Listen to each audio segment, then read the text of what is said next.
Hello, this is Jake Abbott. In this video, we're going to be talking about controllability. This is this idea. We're starting to move away from just basic analysis of dynamic systems and starting to think about if these systems have properties that we don't like and we want to change them, can we change those systems' properties? And can we make a system do what we want? Can we basically drive the outputs and states to whatever values we want? And that's where this discussion of controllability comes in. So we're going to be looking at this system. We're going to look at x dot, and this is all continuous time in this video, and we're always sticking with LTI systems. So ax plus bu, and we're not going to worry about y equals cx plus du because we actually are more interested in the ability to move the entire state vector, not just some subset or linear combination of those states, which is what y would give us. So can we just control all of the states? So we're going to be assuming A is some n by n matrix and B is some n by p matrix. So we have p inputs and n states. And the real question is, can we move our state vector x to any desired value? And this is an n by 1 thing. And so we really mean, can we move all of the n individual elements to any desired value? So it's really easy if x is just a 1 by 1 vector, so we just have a single state, it's really easy to move it to some desired value. If I think about, I have time and I have my state, and let's say I want to get to this value here. It's pretty easy to figure out which input drives you in this direction and which input drives you in this direction, and as long as you drive your inputs in the right direction, it's pretty easy to imagine that after some amount of time you can get your single state to the place you want. But what if you have two states? Then things become more complicated. Let's say here's where x1 begins, and let's say this is where state 2 begins, and I want to get state 1 to here, and I want to get state 2, so I want to get x state 1 to this value, and I want to get state 2 to this value. It isn't totally obvious that I can drive my system such that somehow this evolves up to here, and this is also evolving like this. It could be that when I drive this state to go like this state does something else that I don't like. And so then the question becomes, can we get every element in x? If x is an n by 1 thing, can we get every element to some desired value with the u vector that we have? Does u have to be n-dimensional?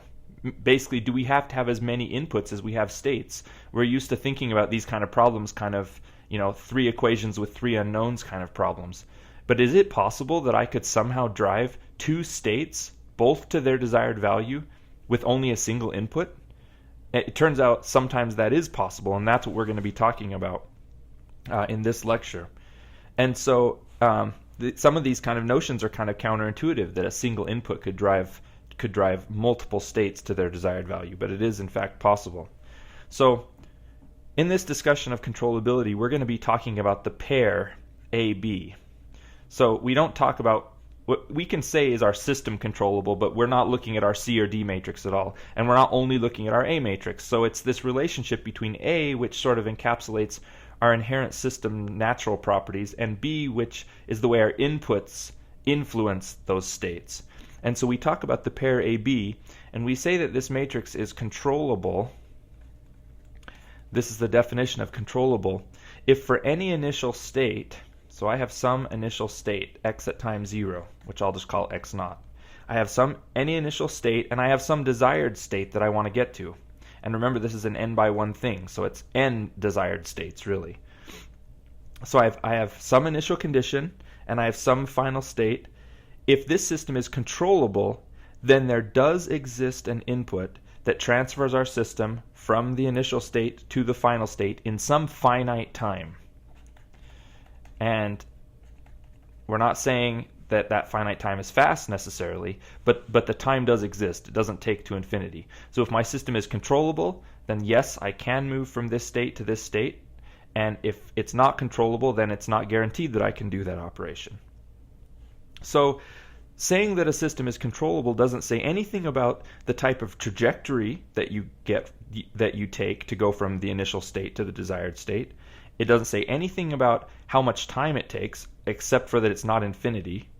And it doesn't say anything about how big that your inputs u have to be.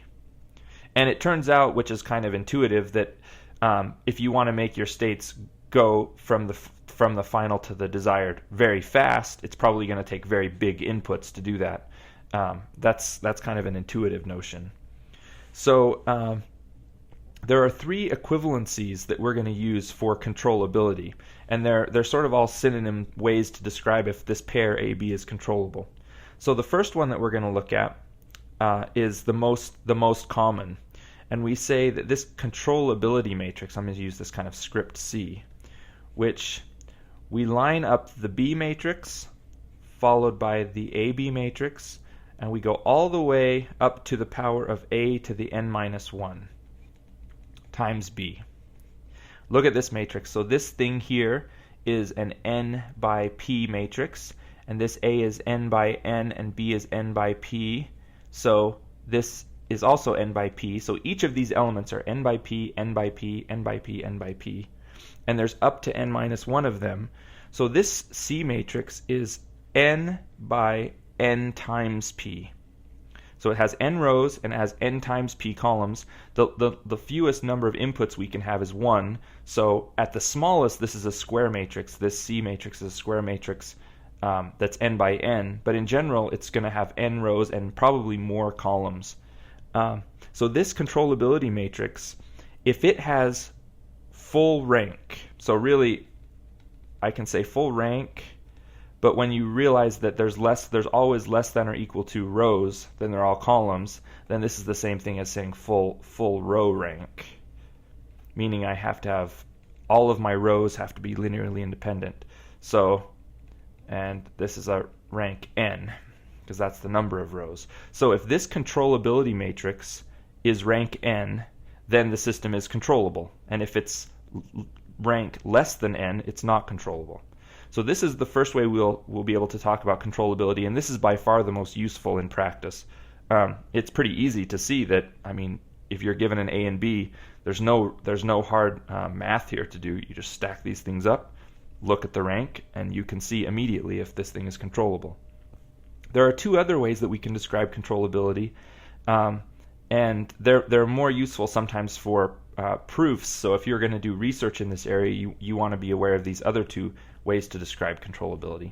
So a second way is there's this n by n matrix WC evaluated at t, and this is defined from 0 to t of e to the a tau b transpose e to the a transpose tau d tau. So this is just a matrix that's defined like this, and this is also the exact same as saying this is e to the a t minus tau b transpose e to the a transpose t minus tau d tau. These are the same matrix. So if this matrix here is non-singular, it's an n by n matrix, so non-singular means it can be inverted for any t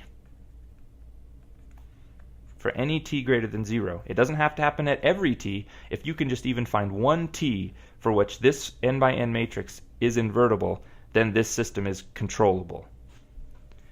And I think I'll stick with this discussion for just a minute, and then I'll come back to the third way we can describe controllability. So this way we just described, it turns out if that thing is invertible, so let's say that WC inverse exists, so it's invertible at some t, then we can explicitly find the solution for u that does exactly the task we want, which is drives us from our initial state to our final state.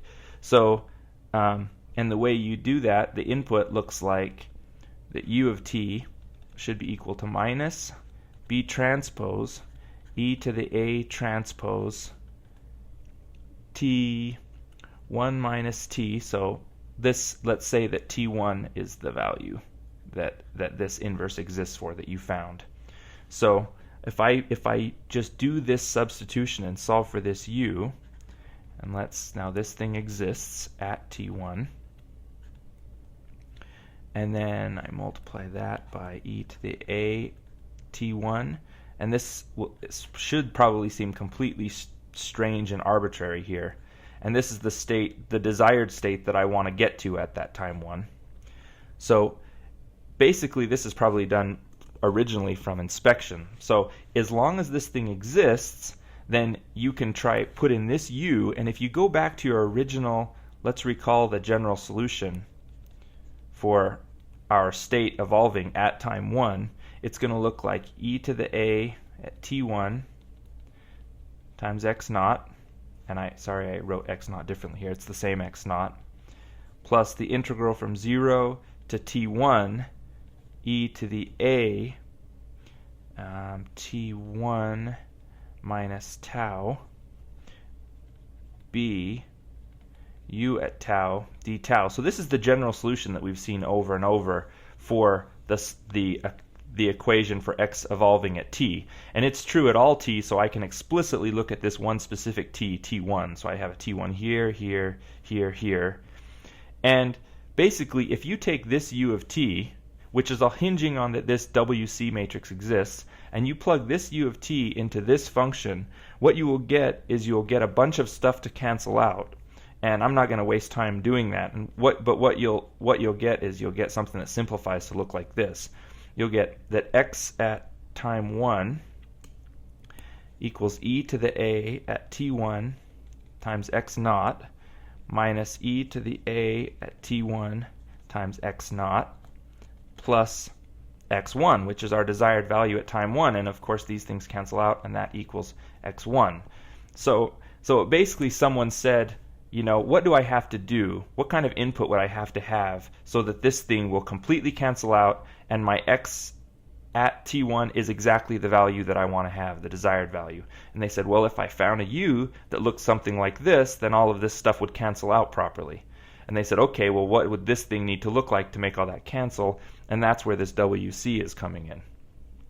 So sometimes this second definition of controllability can be useful for proofs and things. And there's a third that can also be useful for proofs. And that third definition of controllability looks like this. The n by n plus p, so n rows and n plus p columns, matrix A minus lambda I B has full row rank. Full row rank at every eigenvalue. At every eigenvalue of A. So it turns out if this thing is solved, then you also have controllability. And so you have these three equivalent ways to describe controllability. Some are going to be more useful to others than others in different contexts, basically. So we've said if a system is controllable, then there does exist a U that drives your system from the initial state, and it's not the initial state, it's any initial state to any desired final state. You don't know how long it's going to take, and you don't know how big U is going to be. So the one thing that's kind of important to note is that because this final time we saw in this last example with the invertible WC matrix, that final time t1 was a completely arbitrary number. And if that number is arbitrary, we can make it anything. We can't make it 0, but if we want to make it 10 seconds, we can make it 10. If we want to make it 1 second, we make it 1. What will happen is the u that you get will get really large, but that final time is completely arbitrary. So this idea of controllability, while it originally didn't say anything about how fast you can get to the final position, it turns out after you start thinking about it deeper, you say if I can do it at all, then I can just basically speed up the process. So once you figure out that you can do it as fast as you want. So the one thing I want to sort of make note of at this point is at this point we still aren't really talking about real control systems yet. We're just talking about the ability of a system to be controlled. So we're not actually proposing a controller. You know, I've yet to say to you how you would generate this U, but just that the U exists. So we're still kind of living in the land of analyzing linear systems for the types of properties they have. And we spend a lot of time in this class, basically the first half of the semester, just analyzing the properties of linear systems. And once we understand those properties, then it makes it useful to us to actually start designing controllers that will actually choose this U for us to make us get to the state that we want. So I said the most useful condition to us was this controllability condition that said if I stack up B and AB all the way to a to the n minus 1b, if this thing has full row rank, then it's controllable. It turns out there's actually sometimes a smaller matrix that we can look at that we can also analyze for full rank, and if that matrix is controllable, that's just as good. What it basically means is because there's so many more columns in this sometimes than there are rows, it doesn't make sense to keep multiplying and adding more and more columns. You'll sort of know if it's going to be full row rank just after you work the first so many left entries of this. And the logic of this goes like this. We can safely assume that the matrix B has full column rank. So why can we do that? If we had a matrix B, so let me write that down. B has full column rank. And how many columns do we have? We have P columns. We have P inputs, which means we have P columns. And if we were to have more, if we didn't have full rank, I mean, think what that would mean. Like, let's say our B matrix looked like this. It looked like 1, 0, 0, and 1, 0, 0. And I have 2 inputs. So this does not have full column rank. Why would you ever do this? Because basically, U1 can affect X1 dot, and U2 affects X1 dot in the exact same way, and neither of them affect X2 dot or X3 dot. So these two U's, what's the point of having 2 separate inputs? If you ever had a situation like this, you would just go, I don't need 2 motors for this. I would just have 1 motor. And so you would never make a system that didn't have full column rank, because if ever one of your columns was some linear combination of the other columns, that really means you have 1 input too many, and you just wouldn't use that input. So it's safe to assume that this matrix B has full column rank P. And since this controllability matrix has n rows, but it has n times p columns, remember this was n by np. So as n rows and n by p columns, it will have linearly dependent columns if p is greater than 1. So if we have, because let's say it's got 4 rows and there are 2 inputs. So that means there are 4 rows and there are 8 columns. But if you have a 4 by 8 matrix, the biggest rank it could ever have is 4. If every row is linearly independent, then it will be rank 4. But that means there's also only 4 linearly independent columns. You can't have 8 linearly independent columns. So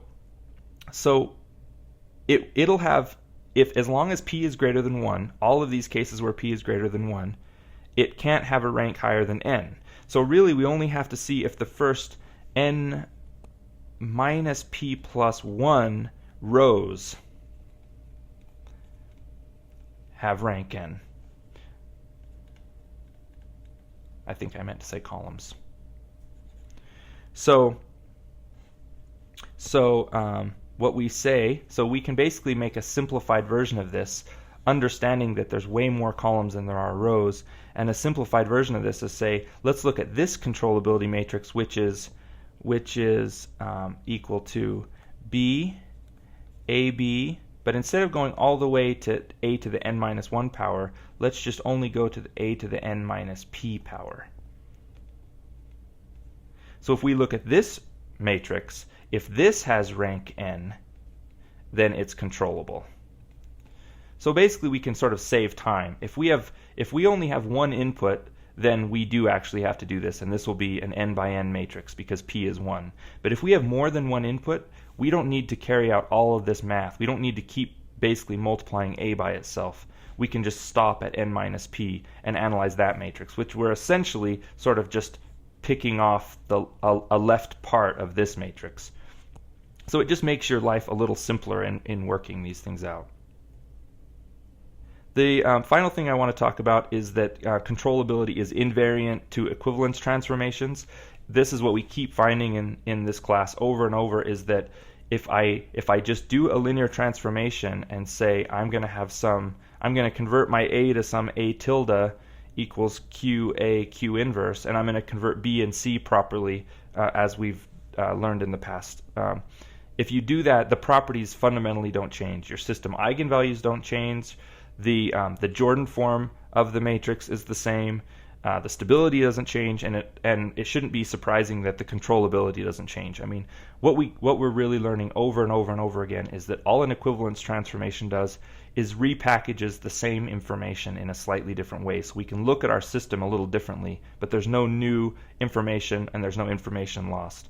And this is really easy to show. I mean, if you have this controllability matrix, script C, which equals B, AB through A to the n minus 1b, and you do this substitution here, you get something that looks like, and you do the other substitutions of the equivalence transformation, you'll get something that looks like Q inverse B tilde, and then the next term looks like Q inverse A tilde Q, and then Q inverse B tilde.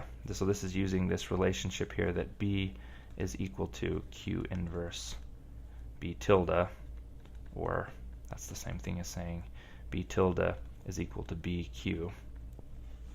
So I'm doing this plugging in here, and I do that all the way.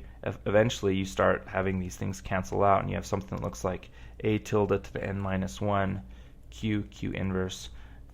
You have this kind of pattern repeating, and then you realize that all of these, anytime you see this, that goes to the identity matrix. And so what you're left with is this controllability. I can factor this Q inverse out from the left of every single term. And so if I do that, I'll get Q inverse times B tilde, A tilde, B tilde, all the way to n minus 1 B tilde. And then I can call this matrix here the controllability matrix sort of equivalent. And then I acknowledge that, I can say C equals Q inverse C tilde, and that's the same thing as saying controllability tilde is equal to controllability Q. And then what I'm fundamentally doing here is I'm utilizing the fact that if I multiply any matrix by an invertible matrix, so Q is an invertible matrix, then its rank doesn't change because it's invertible. So I don't lose or gain information. So if I take, this should just be regular C. If I take my controllability matrix and I multiply it by Q, I get this new equivalent controllability matrix, but they have the exact same rank as each other. So if I analyze the rank of this matrix, I get the same answer as the rank of this matrix, which is ultimately what's leading me to the statement my system is or isn't controllable is the rank of this matrix. So it's really easy to show that this equivalence transformation doesn't affect it. Another thing that's really easy to show, and I'm not even going to bother doing it, I'm just going to end saying it's really easy to show that reordering the columns doesn't do anything to controllability, the columns of your system, like your B matrix. So I mean, effectively reordering the columns of your B matrix would just be something like calling input 1 input 2 and calling input 2 input 1. Just renaming things doesn't fundamentally change your ability to control your states. So that's the end of this discussion on controllability of continuous time systems. I'll make another video about the controllability of discrete time, and it's just a small modification of this technique, but it's the underlying truths are the same in that concept.